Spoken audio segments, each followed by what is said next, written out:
Boa noite, Fabiana. Entrei um pouquinho tarde porque eu não consegui encontrar o link. Ai, meu Deus. Boa noite. Boa noite para todos que estão chegando. É um prazer muito grande estar aqui. Já são 8h30. Então vamos começar a nossa aula de hoje. Deixa eu só passar uma mensagenzinha para Simone, que ela tá falando comigo aqui um instantinho só. Pronto, já respondi. Bom, boa noite, já são 8h30. Gostaria de expressar minha alegria de estar aqui de novo, né? Esse curso é um curso de poucas pessoas, porque no início muitos entram, poucos chegam até a metade e muito poucos chegam até o fim. Porque é um curso que a gente, o tempo inteiro, a gente está de frente conosco mesmo, né? E estar de frente conosco mesmo é uma coisa muito difícil e muito dolorosa. Boa noite, Simone. Tô aqui. Tayane Freitas. Deixa eu ver se eu consigo ler. Eu nunca consigo. Rosana Oliveira. Laudelina. Tayane. Maria Fátima. Boa noite para todos.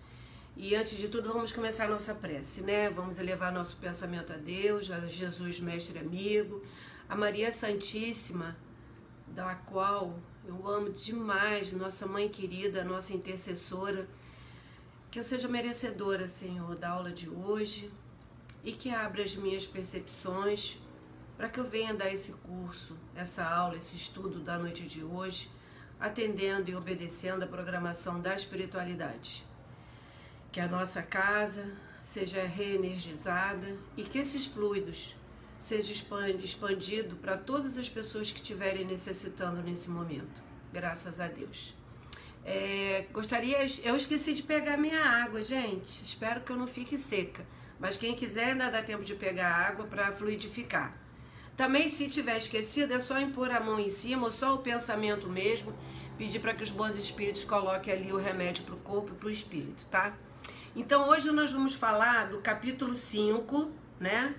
Que é o reconhecimento. Tem como título do capítulo 5, é a 6ª aula, e o subtítulo é o reconhecimento. Mas antes de começar, eu gostaria de recordar a aula passada, porque um mês é muito tempo e tudo tem uma continuidade.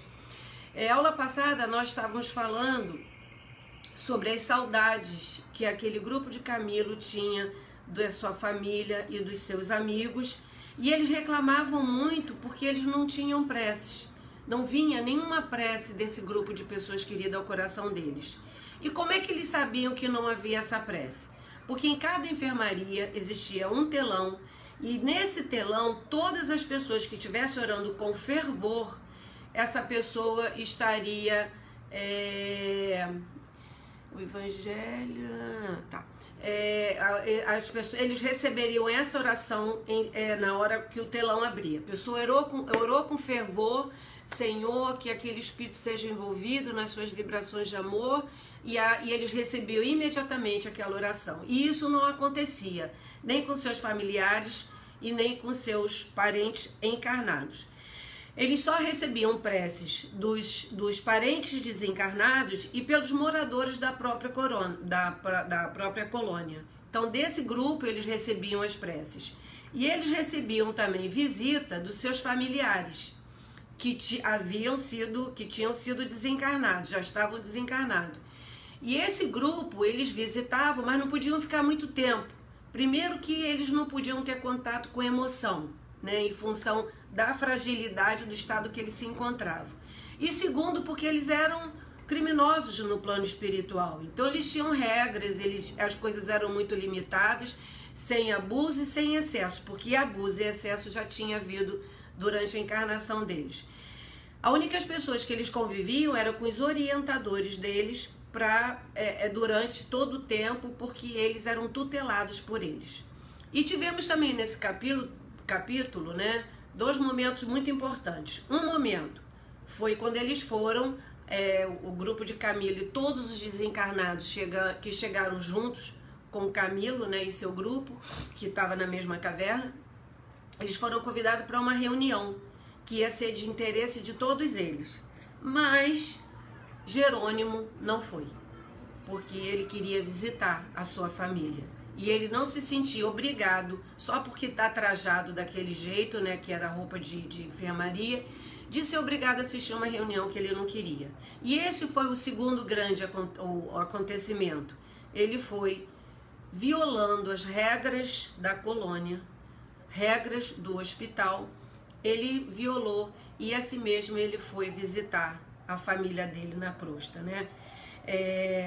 Apesar dele ter sido aconselhado a não ir, mas os espíritos superiores obedeceram o livre-arbítrio dele e autorizou que ele fosse acompanhado com o grupo, que é o grupo que excursionava, né, a parte de esse tipo de evento, e ele foi visitar a família.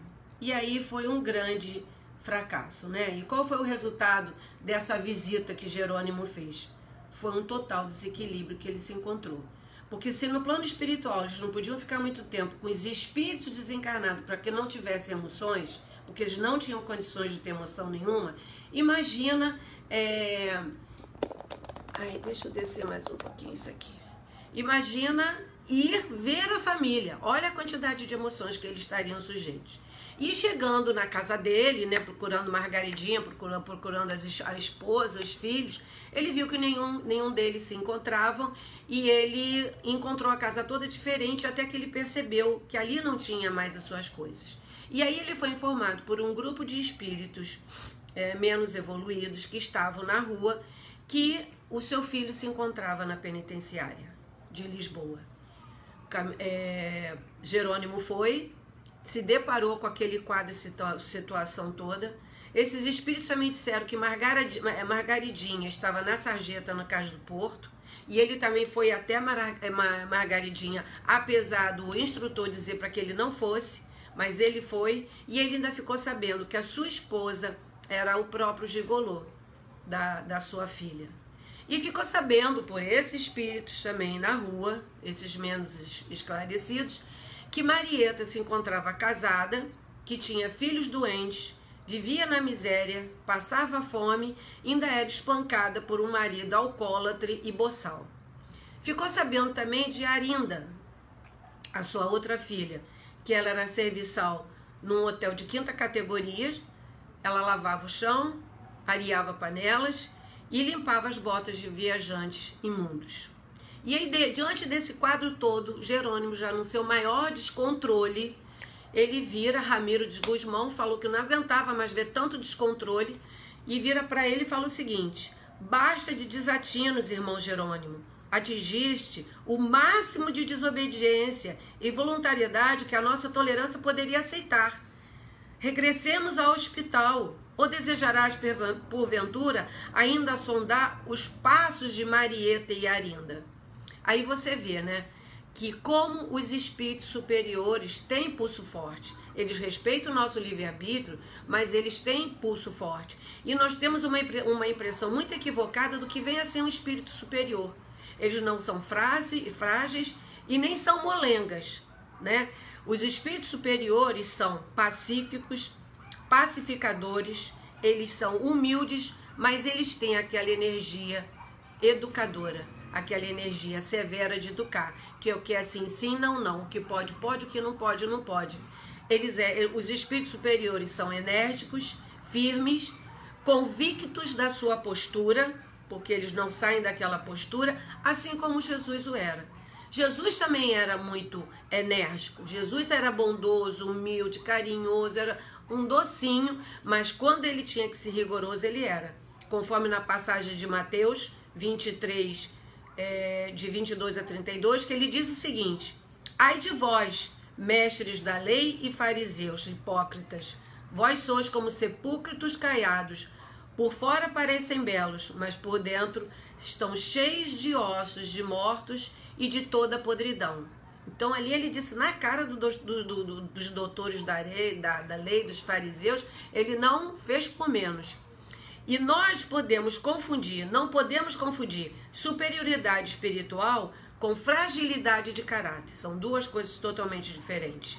E o resultado do desatino de Jerônimo, de ter insistido, para ir para ver a família, aconteceu o seguinte: o desequilíbrio dele foi tão grande que ele retornou, ele não quis mais ver a Arinda, nem quis mais ver mais ninguém, ele não suportava mais tanta dor, e aí ele voltou para o hospital de Maria de Nazaré. Mas quando ele voltou, ele já não voltou mais para fazer parte de Camilo, com o grupo de Camilo. Ele já voltou para o Instituto de Isolamento. E nesse Instituto de Isolamento, ele solicitou uma presença de um sacerdote. E por que um sacerdote? Porque, tipo, por exemplo, eu quando desencarnar, eu quero ir para uma casa espírita.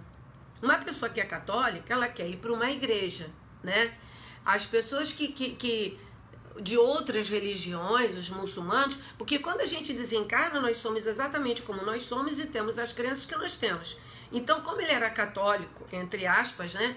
Então ele pediu a presença de um sacerdote, porque ele tinha necessidade de se aconselhar, de se reconfortar e revigorar a fé no poder divino. Ai, eu tenho uma amiga que está perguntando que horas que é a aula, eu não passei o link para ela. Ai, meu Deus. E a religião, nesse momento, é uma coisa muito importante, porque ele é um facilitador para a nossa adaptação no plano espiritual. Ele nos facilita quando a gente chega lá. Nós espíritas, quando chegarmos no plano espiritual, eu já vou com escrito na palma da minha mão prece. Sabe, eu quero já chegar lá rezando para estar ligada com o meu mentor, para estar ligado com os espíritos superiores, para eu ser logo atendida e tratada daquela enfermidade da qual eu desencarnei. Porque esse nosso conhecimento que nós temos aqui no orbe, ele tem que servir para quando a gente chegar no plano espiritual. Para quando a gente chegar lá, saber se portar e comportar como espírito. Como uma pessoa que esteve aqui no planeta, que precisou reparar seus enganos e voltou para a pátria espiritual. E assim terminou o capítulo passado. E estamos continuando agora o de hoje, né? E o irmão Teócrito, e continuando, irmão Teócrito entregou Jerônimo para o padre Miguel de Santarém. Na legião de servos de Maria, e até mesmo nos servos da colônia, existiam espíritos iminentes que, em existências pregressas, haviam envergado a alva sacerdotal. Ou seja, aí entra as multiplicidades das encarnações, né? Nós somos espíritos que vamos, a gente vai ali e já volta toda hora, né? Tanto vamos para o plano espiritual como estamos aqui encarnados. E temos várias, a história nos mostra, né? Os nossos livros nos mostram que nós temos muitos espíritos que já tiveram várias encarnações, como por exemplo o Emmanuel, né? Foi o senador Públio Lentulus. Inclusive ele se apresenta na envergadura de um romano, porque foi a que ele escolheu para que ele melhor se apresentasse. Então, esse padre escolheu a figura e a postura dele de padre, que tanto o nome quanto a profissão tinha sido, profissão, né? Esqueci agora o termo certo, mas deixa para lá, da encarnação anterior.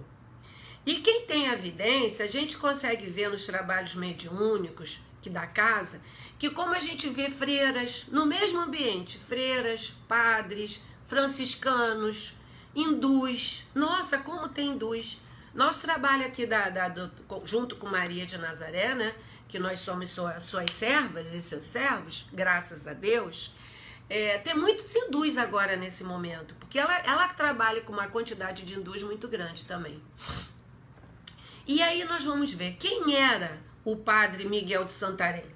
O padre Miguel de Santarém era o diretor do isolamento, para onde Jerônimo foi, totalmente desequilibrado, e que vai permanecer lá durante um ano, e nós só vamos ver Jerônimos muitos capítulos mais lá na frente. Esse padre exercia métodos educativos severos. Então tu vê que era uma pessoa que tinha o rigor. Mantinha inalterável disciplina. Ele era portador de uma enorme paciência. Olha só que paciência é uma coisa difícil, né? Exemplo respeitável de humildade. Elevado sentimento de amor aos infelizes. Quer dizer, apesar de todo amor que ele tinha aos infelizes, ele tinha um método severo, ele tinha a disciplina e tinha a paciência, porque ele sabia que estava lidando com espíritos muito difíceis. Elevado sentimento com amores infelizes, tocado de paternal compaixão, ou seja, cuidava de todo como fosse um paizão. Era também filósofo, psicólogo e cientista. E uma existência anterior, ele foi esse padre aí que nós estamos vendo agora. Ele também, em uma outra existência, ele cursou a doutrina secreta da Índia e ele atende. Ele veio nessa encarnação como esse padre, em que foi numa última existência dele em Portugal, e usando o mesmo nome. E qual era o perfil dos espíritos internados no isolamento, nesse hospital do qual ele era diretor? Eram espíritos recalcitrantes, assim como Jerônimo. Jerônimo é o exato perfil de todos os espíritos que se encontravam ali. Toda hora ele comete o mesmo erro, e é teimoso, e é mal educado, e não adianta você falar, e tudo que você fala ele discorda. Então eram espíritos assim, toda hora cometendo os mesmos enganos. Afetados por excessivos prejuízos terrenos, endurecidos nos preconceitos enganadores, ou seja, achava errado e ainda ficava agarrado ali naquele negócio, e presos a mágoas muito ardente do coração. Olha como a mágoa é uma coisa horrorosa para qualquer pessoa. Aquela coisa que fica no coração, meu Deus, aquilo não sai, aquilo te traz câncer, te traz doença, pressão alta, problema no estômago, no fígado, e sai adoecendo o teu coração todo, esse sentimento de mágoa. E isso é um alerta muito grande para todos nós. Porque se Jerônimo fosse dócil, a caminhada dele ia ser diferente. A caminhada dele ia ser de acordo com todos eles que estavam lá no grupo. A sua rebeldia agravou o seu estado íntimo, emocional e espiritual, tendo parado onde? No isolamento, no período de 1 ano. E aí Camilo começa o capítulo hoje da seguinte forma. Na tarde daquele mesmo dia, estávamos convidados para assistir a uma reunião de estudos e experimentações psíquicas. Ou seja, foi aquela reunião em que o Canalejas convidou eles, que eles iriam participar naquele dia do qual Jerônimo não quis participar. E para essa reunião havia uma preparação, porque eles iam, essa experimentação psíquica, eles iam passar por um tratamento psíquico-magnético. E para esse tratamento psíquico-magnético era necessário que houvesse uma preparação, das quais passamos a ser diariamente levados aos gabinetes clínico-psíquicos, onde era ministrado tratamentos magnéticos muito eficientes. Ou seja, o que vem a ser tratamento magnético, que eles iam para lá para ser tratados todo dia? O passe. Todo dia, antes de qualquer coisa, eles ficaram algum tempo indo para esse local para eles receberem passe. E a eficácia do passe é uma coisa muito grande. Eu, fazendo as minhas pesquisas, eu vi que um grupo agora, muito recentemente, de médicos, eles fizeram um experimento para tu ver como a medicina, os técnicos, eles estão procurando respostas para explicar aquilo que eles não conseguem explicar, né? E eles fizeram o quê? Eles pegaram um grupo de pessoas que eram grupos que eles cuidavam, e esse grupo, todo dia eles tomavam passe. E esse grupo que tomavam passe, eles disseram o seguinte: encontraram reduções consideráveis de tensão muscular, ansiedade, depressão e elevação da percepção de bem-estar nos pacientes hospitalizados. Então, eles tinham essa percepção que todos aqueles que tomavam passe, eles tinham uma melhora muito grande em absolutamente tudo.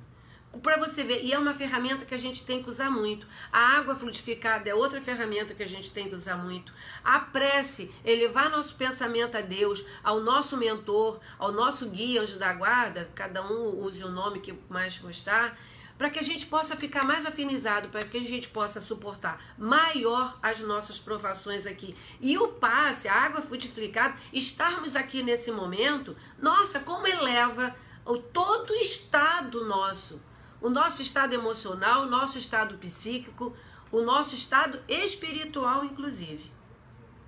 E Camilo continua falando. Dentro de alguns dias, podíamos reconhecer mais confortados e raciocinando com maior clareza. Quer dizer, depois de alguns dias de tomando passe, ele sentiu na sua situação ampla que ele se encontrava, um estado muito melhor. Gradativamente fortalecidos, como citônicos revivificadores, ingeríssemos através das aplicações a que nos submetiam. Quer dizer, eles se sentiam fortalecidos à medida que eles tomavam o passe. As energias deles iam sendo restauradas de pouco em pouco e trazendo eles a uma condição de estado geral muito melhor do que antes do passe. Porque eles já tinham passado por uma cirurgia no perispírito, lembra? Para eles se sentirem melhor, e agora eles estão nesse tratamento psíquico. E como é que era o ambiente em que eles iam para tomar esse passe? E agora nós vamos ver a semelhança do nosso tratamento de passe também aqui, nós encarnados, né? Que são orientados pelos livros que nós temos, que nos mostram como é que nós devemos fazer. Entrávamos, cada grupo de 10, para uma antecâmara rodeada de pequenos bancos estofados, onde esperaríamos durante certo espaço de tempo. Ou seja, no GRESC é assim, a gente está assistindo a palestra, aí quando a gente acaba a palestra, esse grupo é retirado para uma outra sala e a gente fica ali esperando até que a gente venha a ser chamado. Nesse recinto, o Indus nos convidava a meditação e a gravidade. Ou seja, a gente meditava na besteira que tinha feito, porque a gente estava ali para refletir. Penetrávamos no ambiente de trabalho. Eram levados para uma sala impregnada de fluorescências azuladas, que a cor azul é a cor da cura. Ainda imperceptíveis à nossa capacidade espiritual. Ou seja, naquele momento que Camilo estava lá fazendo esse tratamento, ele ainda não tinha essa capacidade de perceber essa luz azulada.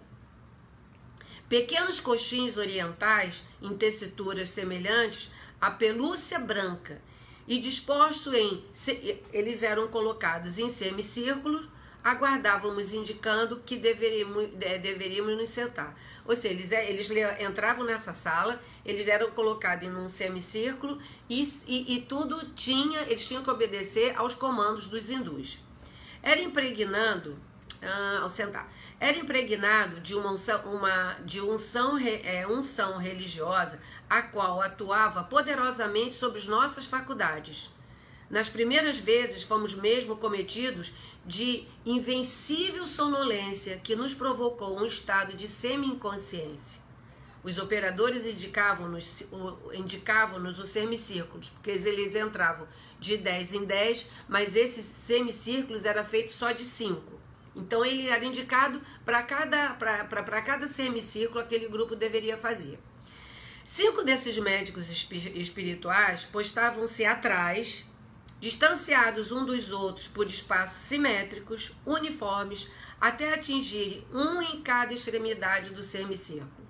E o 6º colocava-se à frente, como fechando o círculo dentro do qual ficávamos nós, outros prisioneiros. Ou seja, por exemplo, tratamento espiritual, né? Na hora que a gente ia dispersar, havia uma prece, havia o estudo, quando o estudo acabava, isso na casa que eu frequento. Os médios se colocavam na devida fileira, mas ficava uma pessoa em pé, vibrando para o trabalho que nós estávamos fazendo, em oração, e nos orientando para que local depois a gente deveria ir. Então tinha essa pessoa que ficava em pé, vibrando para todos os outros trabalhando, fazendo o tratamento.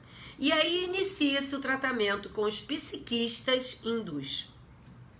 Os braços cruzados à altura da cintura, a fronte atenta e carregada, como expedindo forças mentais dominadoras para a caridosa vistoria e inspeção nas amarguras do nosso esse tipo de suicídio. Olha, minha internet está ruim. A live que eu fiz na segunda-feira, eu tive que sair e entrar de novo porque despencou mesmo. Caso isso aconteça, porque ela já deu uma paradinha agora, se eu tiver que sair, eu gostaria que todo mundo fizesse a mesma coisa, entrasse de novo para a gente entrar junto novamente. Então, mas espero que isso não aconteça hoje. Então, eles procuravam o que teria levado a eles a um suicídio. E aí começa, Camilo relata, a vistoria mental. E o que vem a ser uma vistoria mental? Em surdina, vibravam ao nosso redor sussurros harmoniosos de prece. E o que vem a ser esse sussurro harmonioso de prece? É uma forma de hipnose. Ficar repetindo a mesma coisa para você o tempo inteiro e é um mantra. Então fica falando, e aquilo vai meio que te hipnotizando. E ele continua falando: atravessavam os nossos pensamentos com os poderes mentais que possuíam, devassando o nosso caráter, examinando nossa personalidade moral, a fim de deliberarem sobre a corrigenda mais acertada, qual a cirurgião investigando as vísceras do cliente para localizar a enfermidade e combatê-la. Ou seja, eles ficavam vasculhando a mente deles, né, para ver o que eles poderiam pegar, né, dali de dentro, para que aquilo fosse servir de corrigenda. E nesse momento, eles não tinham controle nenhum dessa situação. Eles estavam totalmente hipnotizados, eles percebiam o que estava acontecendo, mas eles não tinham como modificar. Eles se sentiam totalmente assim, desnudos. Entrou na minha cabeça e na minha cabeça você está vasculhando tudo que te interessa. E aí veio o quê? A vergonha. Nossa, tô descabelada. E aí veio o quê? A vergonha. A vergonha de havermos pretendido burlar as leis superiores da criação. Eles sentiam uma vergonha dos atos que eles tinham feito, que tinha sido repugnável. Vergonha do suicídio e remorso por ter tido descaso a Deus.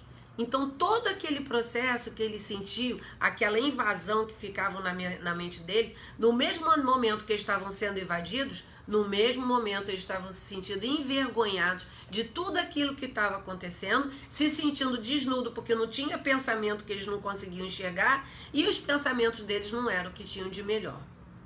E atendendo de preferência aos imperativos mundanos, sem mais observarmos as urgentes requisições da alma, deixando de nos conceder momentos para iluminação interior. E é quando a gente precisa, é como se fosse puxar o freio de mão, né? É como se fosse, era tudo aqui e agora. Eles eram totalmente materialistas, eles eram um carro que andava à deriva, sem nenhum controle, sem nada. E eles sabiam que eles eram assim. E essa investigação toda dava uma agonia enorme a eles. E qual era a sensação física dessa investigação? Porque a sensação emocional era vergonha. E a física era essa. Eram pungentes estiletes que nos penetravam o âmago durante o sublime vistoria a que nos submetíamos, inspirando-nos mágoas e desgostos, que era um prelúdio de real e fecundo arrependimento. Todo esse tratamento era para que acontecesse o quê? O que vem a ser um fecundo arrependimento? É o despertar da consciência. Porque pegaram ali as piores coisas e mostraram para ele o tempo inteiro. Foi um mergulho no passado. E esse mergulho no passado é o recurso terapêutico que eles estavam precisando. E Camilo continua: sentimos que nos vinculávamos pela ação da vontade que se haviam apossados do nosso ser. Ao fim de alguns minutos, suspendiam a operação e esvaía-se o torpor. Então aquilo demorava algum tempo, eles entravam na mente, vasculhavam e procuravam tudo, antes de tudo davam um passe, e depois que aquilo passava, eles se sentiam assim, como se tivesse uma sensação de torpor mesmo, né? Quando a gente acorda assim, sem saber se vai para o lado direito, se vai para o lado esquerdo. Então a fronte carregada do operador serenava qual arco-íris iliano. Iliano significa assim, esmorecendo até chegar ao ponto de acabar. Aproximando-se, espalmava sobre as nossas cabeças as mãos níveis. Espalmar a mão nas cabeças é o quê? Dá passe, de novo. Enquanto os 5 demais assistentes o acompanhavam nos gestos e nas expressões. É como a gente toma o passe no tratamento espiritual para dispersar, vai para outra câmera, lá dentro a gente leva o passe de harmonização e sai. E não sei se vocês já passaram, não sei se tem algum médium aí escutando, que quando você acaba de estar numa fileira e você acabou de dar o passe, mas o seu parceiro ainda está dando, e aí você posta as mãos, que isso significa que na hora que ele for doar, você está doando mais ainda. Então, isso quando estava dando o passo, todos eles espalmando as mãos, é para que todos eles doando fluidos para aquele espírito que estava ali precisando. Que era o quê? Finalizar o tratamento daquele dia, né? E qual era o objetivo disso tudo? Porque o passe, porque a investigação mental, porque o passe novamente. Qual era o objetivo de todo esse tratamento? Auxiliar a corrigir as impressões, quer dizer, as sensações que eles tinham levado para o plano espiritual de fome, sede, frio intenso, que eles sentiam muito frio, apetite, vícios sexuais, vícios de álcool, vícios de fumo.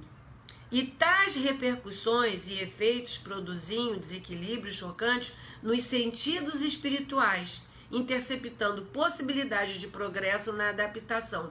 Porque o que acontece? A gente desencarna e quer viver como um encarnado.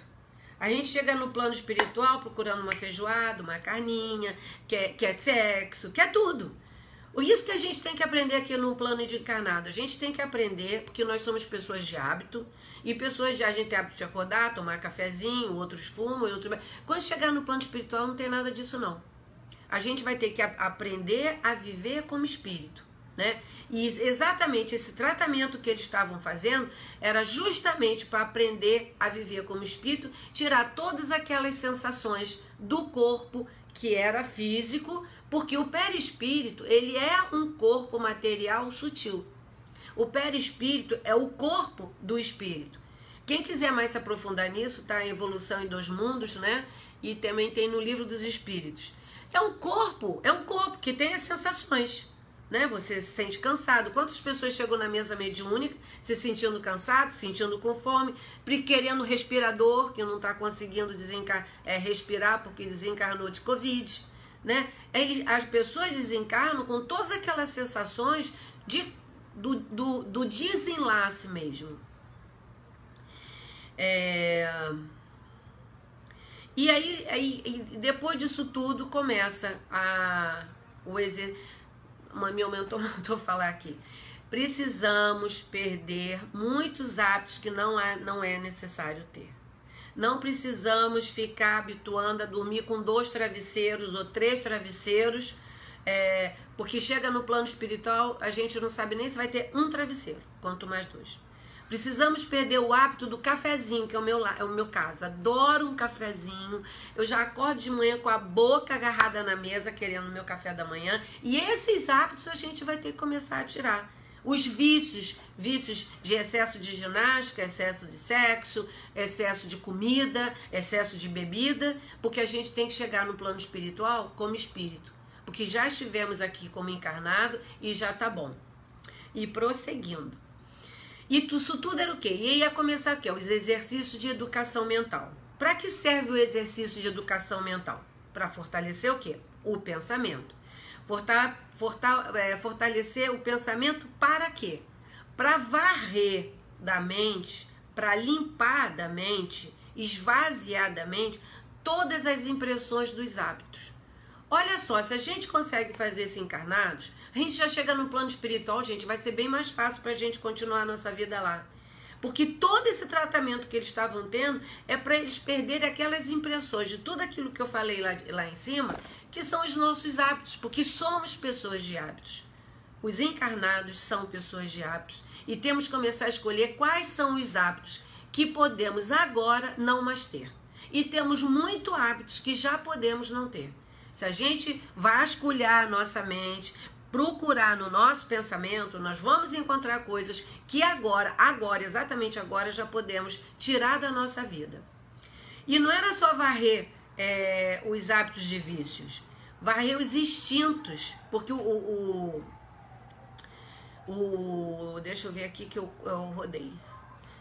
Não era só varrer os vícios, Os instintos de conservação imprimia neles aquele impulso primitivo de tentar se salvar. Porque o espírito, ele quer morrer, mas quando ele está morrendo, ele não quer mais morrer. Ele quer se salvar. Então, todos eles tinham um cacuete. Lembra lá atrás que eu falei? Que aqueles que tinham se matado, tirado a vida com arma de fogo ou branca, eles ficavam querendo estancar o sangue da onde eles tinham se ferido. Os afogados querendo dar braçadas para tentar sair daquele mar que estava levando eles para o fundo. Os enforcados tinham aquele cacoete de ficar mexendo a cabeça e puxando porque a corda estava sufocando. Os retaliados, que eram os piores, ficavam tentando pegar pedaços deles do corpo que tinha sido estraçalhado. E isso era repercutir na mente e transmitia na organização físico-espiritual.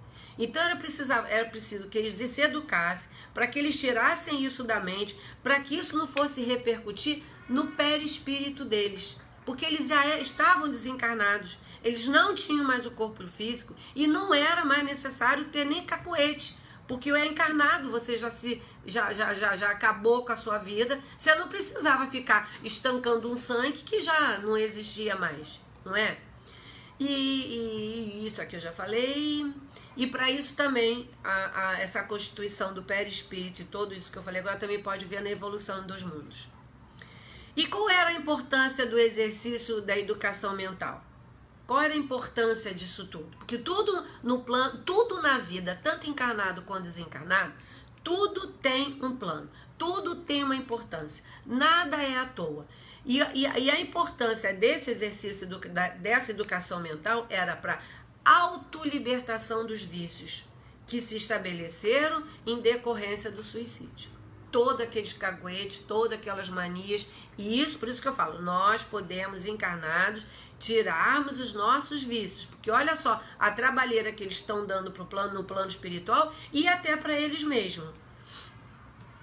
E chegamos no plano espiritual, querendo comer, beber, e isso que eles tinham que varrer. E isso é um alerta muito grande, porque o irmão Teócrito vai falar para eles agora. E isso serve para todos nós. Lembrai-vos de que já não sois homens. Ao afastar-vos daqui, não deveis pensar a não ser na vossa qualidade de alma imortal, a quem não mais deve afetar os distúrbios do envoltório físico carnal. Sois espíritos, e será como espíritos que devereis prosseguir a marcha progressiva no plano espiritual. Porque como eles estavam fazendo esse tratamento, quando acabasse aquilo tudo, eles iam embora para a enfermaria. E quando chegasse na enfermaria, eles tinham que continuar com aquela mente, pensando daquela forma e sabendo que eles não eram mais homens, eles eram espíritos. E que eles estavam ali para fazer o quê? Exercitar a força do pensamento. E quando aquilo tudo acabou, a reunião continuava, né? E aí Camilo começa a relatar da sensação que ele teve quando viu os companheiros do Vale Sinistro, lá do Vale Sinistro mesmo. E ele continua falando. Um frêmito de horror percorreu minhas sensibilidades ao reconhecer na vasta assembleia figuras hirsutas, desgrenhadas e apavorantes do Vale Sinistro. Camilo está querendo dizer aqui, os componentes da nossa falange poderiam ser qualificados como arrependidos e por isso doses às orientações fornecidas pelos diretores do asilo que nos abrigavam. E eles eram mais dóceis mesmo. Vê que Jerônimo não quis saber de ficar doce, não quis ficar nada. Ele teimou e olha só o que aconteceu com ele. Então eles realmente eram mais dóceis do que os outros. E por que eles eram animalizados, né? Por que eles tinham essa inferioridade? E quem eram esses desgrenhados, descabelados, todos com aquele aspecto horroroso que eles tinham? Se eu soubesse usar isso, eu tenho imagens que dava para mostrar isso muito bem, mas me desculpa, eu não sei fazer isso. Eu tenho ótimas imagens que dava para mostrar esses espíritos e outras coisas mais. E quem eram esses habitantes desgrenhados do asilo do manicômio? Eram os retalhados, os afogados e aqueles que se jogavam de alturas. E Camilo fala, atordoados não eram com facilidade que conseguiam suficiente dose de raciocínio para compreender as pressões da vida espiritual. Ou seja, eles não tinham condições de raciocínio porque eles tinham rompido com muita violência quando eles se suicidaram. Porque de acordo com cada suicídio, sendo mais brutal, danificava mais o cérebro. E por que eles tinham que ser isolados? Por que Jerônimo foi para esse outro, que foi para o manicômio? Por que ele mesmo sendo rebelde não pôde ficar com o grupo de Camilo? Porque a necessidade de esconder a visão dos outros. E por que isso, essa necessidade de esconder? Porque causava repugnância, desarmonizava eles, porque já eram pessoas desarmonizadas, né? Espíritos desarmonizados, e prejudicando o quê? A serenidade que eles precisavam restabelecer. Então, ao ver esses espíritos todos desgrenhados, causava neles assim uma repugnância mesmo. E Camilo continua dizendo que fomos encaminhados, quando eles foram encaminhados no local da reunião, ele continua, teríamos notado que delicadas vaporizações fluídicas, como orvalho, refrigerantes e ameno, deliavam-se pelos recintos, impregnando-os de doces vibrações. Olha só que delícia, né, estar nesse lugar. E aí o silêncio religioso estendeu ondas harmoniosas de recolhimento pelo vasto salão. Cerca de 200 espíritos de fisionomia desgrenhada observavam a chegada de Teócrito. E só para lembrar, quem era o irmão Teócrito? Porque como são muitos nomes, eu gosto sempre de relembrar para a gente não ficar fazendo, se enganando com a personagem. Então, quem era o irmão Teócrito? Diretor do Hospital de Maria de Nazaré e chefe da falange de médico, tá? Ele era um hindu.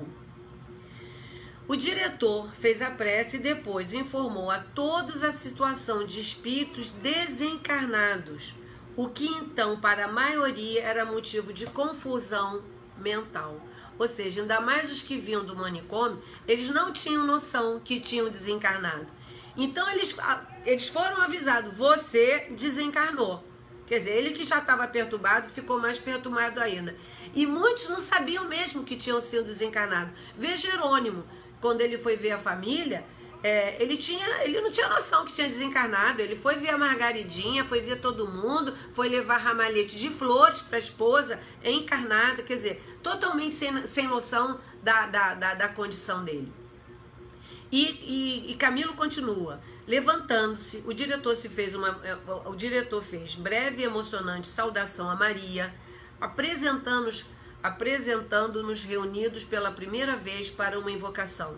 Doce refrigério estendeu-se sobre os nossos corações, lembrança do lar paterno e da devoção materna. Olha como a família, a casa é uma coisa importante. As lágrimas irromperam e emoções gratas ergueram-se do túmulos íntimos em que jaziam, acordadas pelas lembranças do lar paterno, da infância longínqua, de nossas mães, a quem nenhum de nós certamente amara devidamente, ensinando-nos ao pé do leito o balbucio sublime da primeira oração. Aí a gente vê a importância de orar, a importância de pegar o seu filho, levar para a cama que já é hora de dormir, e nesse momento conta uma historinha para acalmar aquela criança agitada, e em segunda começa a ensinar aquelas orações pequenininhas para que o filho consiga orar com a mãe, né? E o filho rebelde e desajustado na sociedade, porque todos eles eram esse filho rebelde desajustado na sociedade.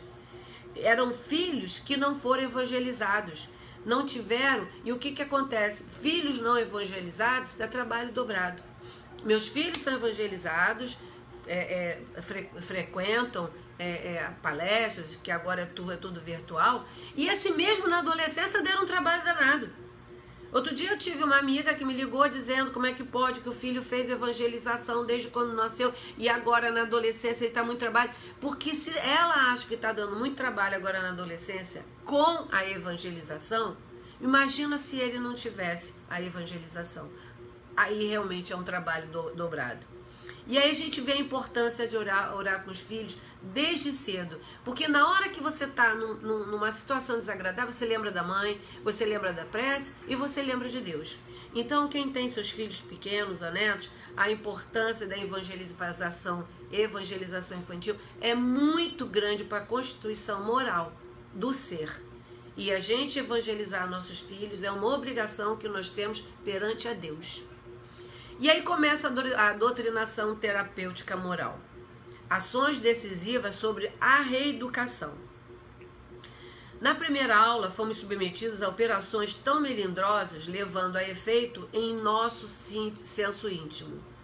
A incerteza quanto ao estado espiritual foi hábil e caridosamente removido da nossa compreensão. Ficamos convencidos da nossa qualidade de espírito, separados do evoltório corporal terreno. Ai, gente, eu vi agora a hora, fiquei até nervosa agora para falar. E apesar das sensações, agora eles sabiam que possuíam um corpo espiritual. Ele tinha um perispírito. E aí veio a explicação de como seria esse tratamento que eles iam fazer, porque eles já tinham passado pelo psiquistas e agora eles foram para um outro local para continuar o tratamento. O telão reproduzia as cenas recordadas fielmente. Um assistente auxiliava o paciente a extrair recordações a partir do instante em que tomou a resolução de se suicidar. Outro explicava os acontecimentos antes e depois do suicídio. E quem eram esses dois assistentes? Porque ali era o irmão Teócrito. Era o Romeu e Alceste, que receberam também todo esse grupo na porta do Hospital Maria de Nazaré. Em seguida, chamou Belarmino, depois da explicação feita, foi chamado Belarmino ao palco, colocando-no frente a um aparelho e a sua cabeça foi colocada uma espécie de diadema, uma espécie de arco, ligado com fios de luz conectado a um aparelho. Então era tipo um arco que tinha uns eletrodos e isso tinha um outro aparelho que era ali colocado, ligado, como a gente faz eletrocardiograma, aqui, lá no aparelho, exatamente, só que era na cabeça. E isso tomava consciência da verdadeira condição deles, porque ali tudo ia ser reto projetado. E é nesse momento desse tratamento que todos começaram a ter a consciência e a condição em que eles se encontravam. E Camilo continua dizendo assim: fazia-o mostrando os fenômenos decorrentes do desprendimento do ser inteligente do seu casulo de limo corporal, violentado pelo desastroso gesto contra si mesmo praticado. Esses extraordinários panoramas vieram anular as condições materiais do filósofo. Eficiente método, muito eficiente. Porque aí naquele momento ele começou a ver ali o que ele pensava, como é que ele estava antes e depois. Depois significa desencarnar. A grande maioria da assistência pôde compreender a razão da ardência indescritível dos sofrimentos pelos quais vinham passando, que eram os cacoetes, né? Por que aquilo me incomodava aqui? E foram informados que seriam indispensável em reencarnar. Quer dizer, na mesma reunião, eles tiveram três informações chocantes. Primeiro, que eles estavam desencarnados, que muitos não sabiam.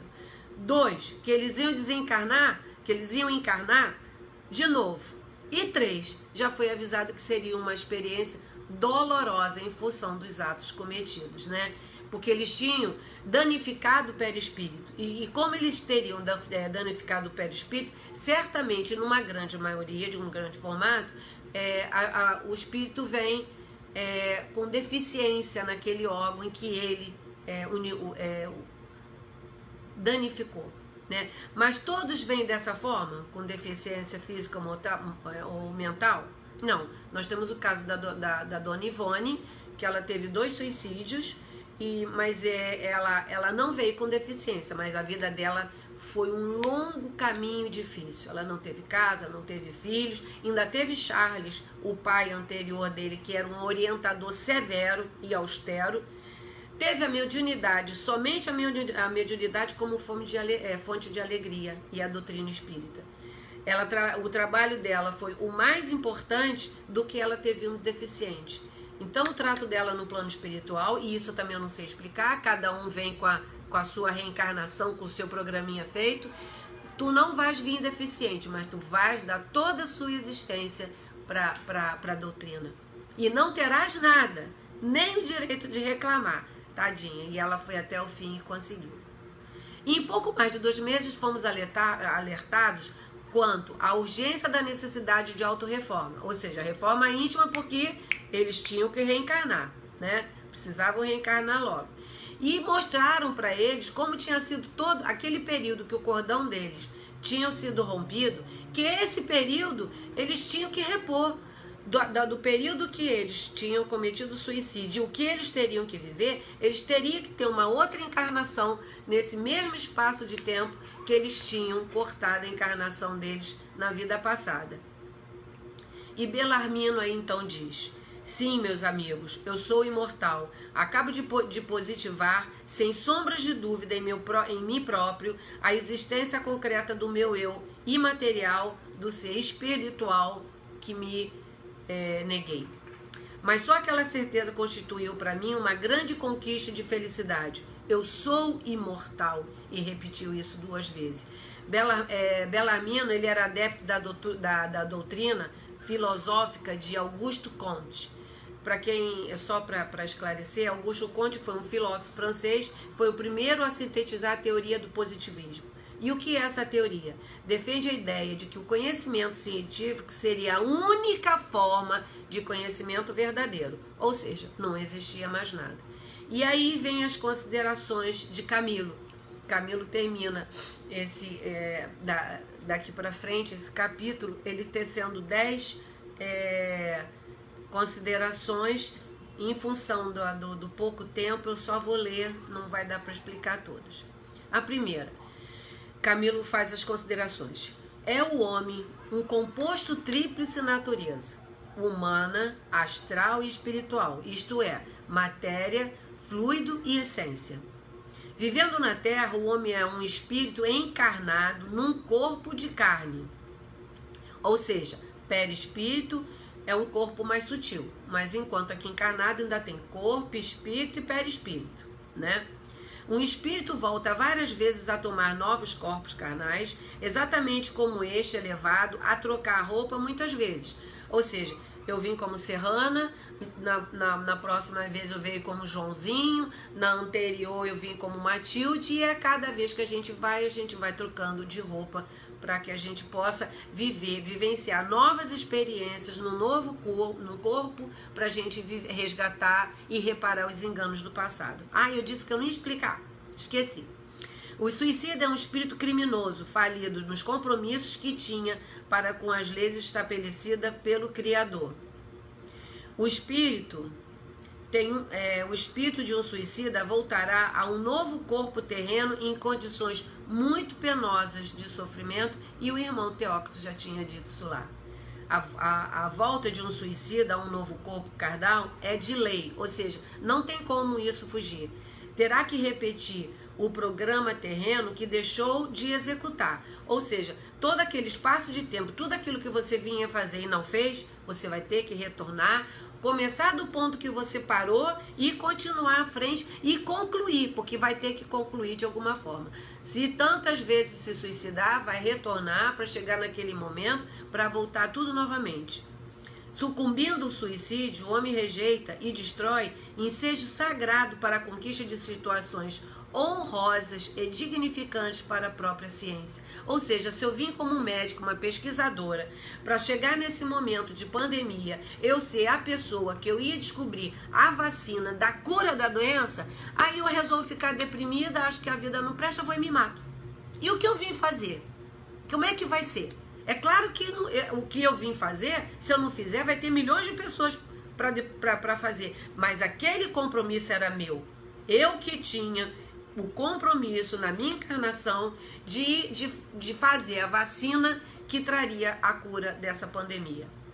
Na espiritualidade, raramente o suicida permanecerá durante muito tempo, porque ele não tem condições até emocionais de ficar lá por muito tempo, porque ele necessita reencarnar como refrigério mesmo. Ele precisa de um corpo de carne para tirar toda aquela angústia, sofrimento e depressão deles. O suicida é como um clandestino da espiritualidade, porque ele não se encaixa. O que ele fez foi tão grave que ele não se encaixa em canto nenhum. renascendo em um novo corpo carnal, remontará o suicida, a programação de trabalho e combate diversas às quais imaginou erradamente poder escapar. O estado indefinível de angústia inconsolável, de inquietação aflitiva, tristeza e insatisfações permanentes se sucedem na alma, na mente e na vida de um suicida reencarnado. Aí você vê uma pessoa que sofre de depressão.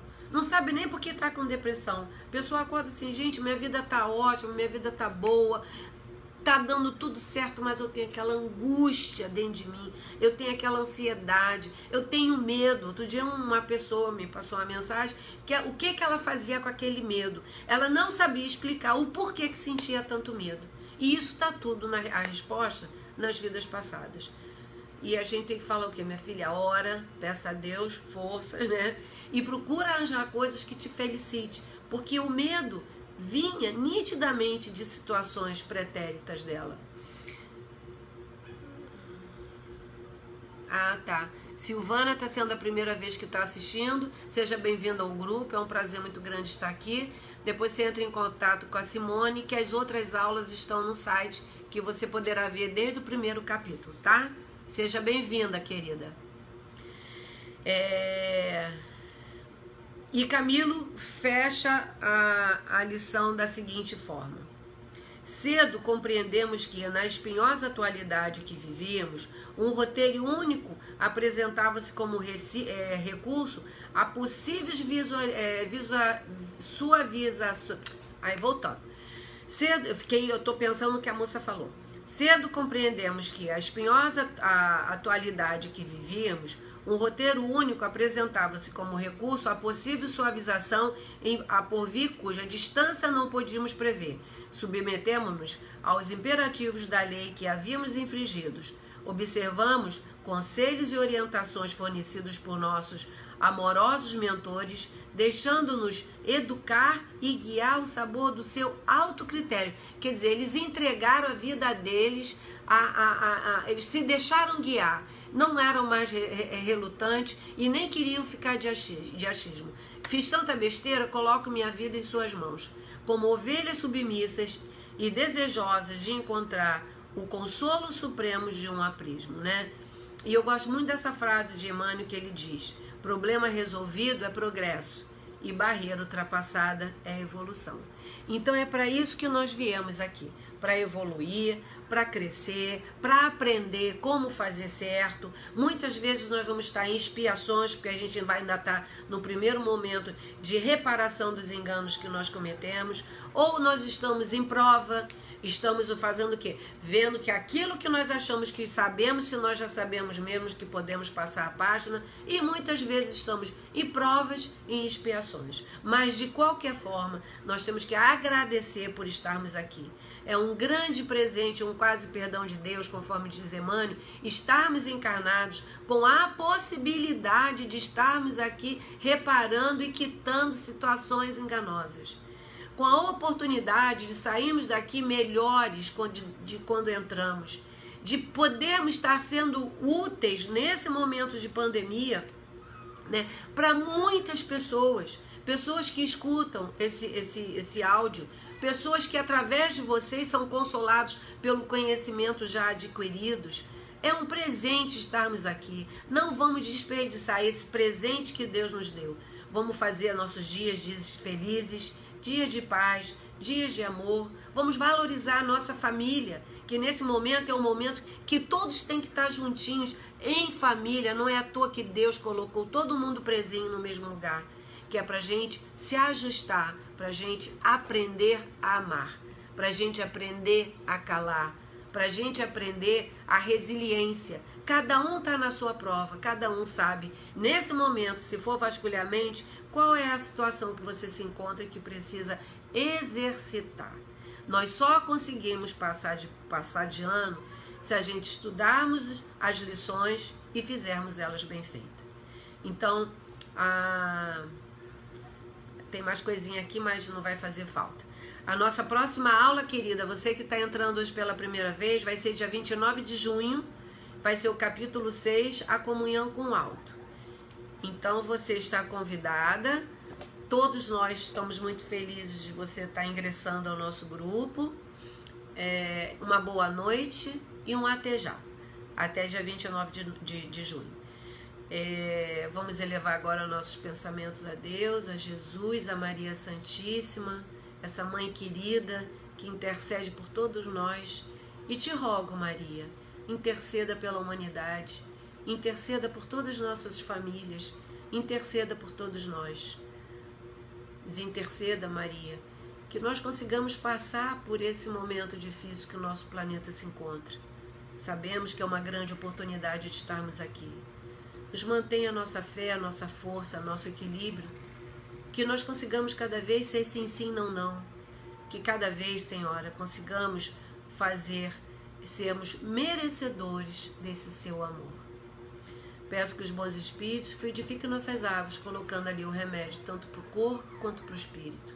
E pedimos que higienize nossas casas, nossas residências, do teto ao chão, retirando todos os miasmas impregnados por nós. Graças a Deus. Foi uma alegria muito grande estar aqui.